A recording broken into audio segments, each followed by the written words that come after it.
Next topic, Mahboob Alam is from Baylor College of Medicine, Houston, and you talk about management of coronary perforation in catheterization laboratory during PCI, and it's recorded.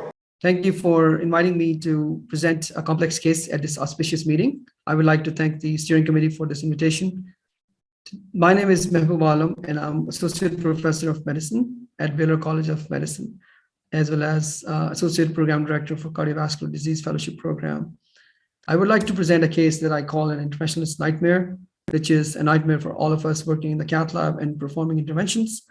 This is a case of a 90-year-old, very active, fully functional gentleman who was working as an educator, and it was in fully functional class 1 status when he was seen for worsening angina on mild to moderate exertion. He had been compliant with his medications. On his past medical history, it was significant for history of prior interventions, as well as CABG in 2007 with LIMA to LAD and SVG to right PDA. This patient presents with worsening angina. His ischemic workup shows normal LV function on echo and a large reversible perfusion defect in the mid to distal anterior apical LV. After discussion with the primary team who was referring this patient was taken to cath lab for further evaluation. Initial angiogram showed diffused left main disease, worsened the ostium about 70% with ectasia of the distal left main. Proximal LAD was heavily calcified and had critical stenosis. Mid RCA is 80% focal disease. Then I could not find any patent grafts. Lima LAD was atretic and 7S main graft to RCA was occluded. No other grafts were noted on aortogram. At this point, we offered this patient medical intensification and he was discharged home. On follow-up in about 6 weeks, this patient continued to have angina, which was progressive, and it was affecting his quality of life and his work. This was on maximally tolerated dose of beta blockers, nitrates, and ranolazine.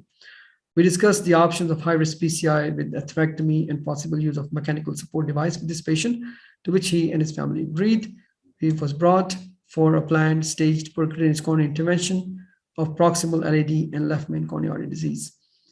Initial plan was to use a 7 French system with XP 3.5 French guide, a whisper wire, which is my workhorse wire, intravascular ultrasound from Boston Scientific, mechanical support with Impella CP 3.5 device, and also coronary atherectomy with orbital atherectomy using Diamondback 360-degree CSI device was arranged. Before I show you the angiogram, I'd like you to focus on this intravascular ultrasound. This is the distal segment of the vessel, and you can see how there is some plaquing here, but the vessel size is small. But as we pull proximal, you can see that more and more calcification is seen, which is dispersed here in the media, and more so starting to form a bigger arc. This is the myocardial segment. You can see some compression there, and then you can start to see the lesion in this area. You'll see it as it comes through. So you can start to see the arc of calcium starts to build, and a lot of plaque burden here in this LAD. And then at the site of calcium, there's no ultrasound signal because probably the IVAS catheter was getting obstructed because of the lesion, and then it comes up. So the vessel size is decent, as you can see, and the plaque is diffuse. I could not find my initial angiogram since I'm working offline these days from on my vacation, but what I could arrange was this image where you can see the perforation. Now, to give you the background, we crossed with the IVAS, with the whisper wire. After IVAS, we went ahead and took the Diamondback atherectomy device, and we did 2 runs in this area of the LAD. After that, at low speed, and then I took the 2.5 balloon to go further down, exchange the atherectomy wire, which is a Viper wire, back with the whisper wire. And then I did 2 balloon angioplasty here to get better expansion. Patient had no signs of problems. Then a good angiogram afterwards, we saw that this perforation. My feeling is that there was a microperforation, and I ballooned it. It became a little bit more pronounced, and we were able to see it better. Now, plan was to put 2 stents here to try to seal it with use of prolonged inflation balloon technique. This is an Alice type 3 Perforation, as you can tell, patient was stable. There was no evidence of pericardial effusion. At this point, on an emergent echocardiogram done, I called surgical backup, and then we also call additional help from backup interventional operators in this case, which is always important. In a situation like this, you need as many people as possible to help you so you can move fast, and they can also suggest things to do to help this patient survival. Key points are to never lose wire access and to get backup support using guide extension catheters if needed. So we went ahead as planned with 2 stents deployed in this LAD segment. After the stents, the seal was persistent right in this area, as you can tell, and it's pretty thick wide neck, which is almost 3 millimeters here in the LAD segment. So we decided to go ahead and do prolonged balloon inflations. What are our next options here? Could consider second layer of bare metal stents. We could consider further prolonged balloon inflations, or we could consider a covered stent, for example. So we decided to take an NC balloon or non-compliant emerged balloon, which is 3 or 12, and prolong, try to dampen on it. But as you can see, with the balloon inflated, you can still see the contrast exiting out from the coronary vessel here, right there. And that tells me this is not an adequate seal. So we had to upsize the balloon. And then we did extended balloon inflations, proximal edge, distal edge, and into the left main.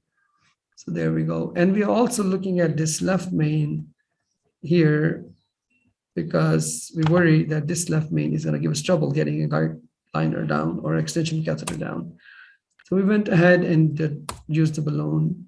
After that, we decided to stent the left main so that we could get a guide liner or a 7-French guide liner to go in to provide support to get the covered stent, which are very bulky and can be difficult to deliver. So left main is stented with good result. We can see persistent leak in the LAD segment. This is our first covered stent. It's a Joe stent, which is made by Graftmaster. This is a 2.8 by 19 millimeter stent, and it was practically unsheathed with the guide liner down all the way into the stent, and then unsheathed it, and then pull the guide liner back to deploy it. With the stent deployed, you can see that there's adequate seal, at least there's no extravasation around it. And afterwards, you can see there is still persistent leak, not as bad as it was earlier. Since patient remains stable, we were thinking of options. And another option was that maybe we need a second bigger stent so to cover both edges. So therefore, we decided to take the second stent, which is a covered stent again. It's a Joe stent, 4.8 by 26 millimeter, deployed from here to about here. And after, but since it's a 4.8 millimeter stent, we had to deploy it at sub-nominal pressure because this vessel is not clearly 5 millimeter or 4.8 millimeter vessel. After sub-nominal inflation, we took 4.0 by 12 and a 4.5 by 12 NC balloons to serially dilate this area to get a better seal. And as you can see, there is still persistent leak, much reduced. We went ahead and dilated the distal edge, the middle segment, and the proximal edge. And this resulted in a better seal, and the patient did well. Our IVUS here showed multiple layers of well-expanded, well-exposed, well-opposed stent. This IVUS image may not play, but what we want to see is how dense these stents are, and the shadow they create is pretty dense. Now, this patient remained stable in terms of hemodynamics on Impella support. There was no inotropic support needed. Impella was left in place overnight for mechanical support. We removed it the following day with the help of our vascular surgery team. Repeat echocardiogram showed preserved left ventricular function and no pericardial effusion. Patient was initiated on ticagrelor 90 milligram twice a day with initial oral load prior to PCI of 180 milligrams oral. Now, patient went home and we followed him. He did well. Fast forward to 3 years since the last PCI, he was admitted again with chest pain to an outside hospital. EKG showed a left bundle branch block that was old. but elevated troponin. Patient was transferred to our hospital for coronary angiogram per patient request, as he did not want to have an angiogram at a peripheral hospital, given his prior history. 6 months prior to this is very important, ticagrelor had been changed to clopidogrel for recurrent subconjunctival hemorrhages. Patient had been compliant with antiplatelet therapy. He was still having dull chest discomfort, which was dull at presentation, and his echo showed reduced EF and hypokinetic anterior wall. Therefore, we went ahead and took the patient back for angiogram with suspicion that he may actually have stent thrombosis. So this is our initial image in the LAO caudal view. Let's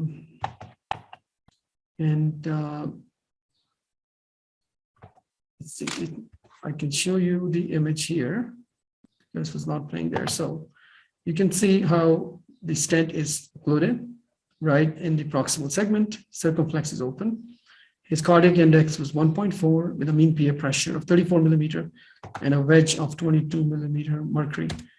Given the pre-shock state, the shock state of this patient, we decided that we have to revascularize him, but he's going to need mechanical support. So we went and inserted an impeller device again, which is 3.5 CP, and we did aspiration thrombectomy of this entire LAD segment after wiring it and confirming distal position with the help of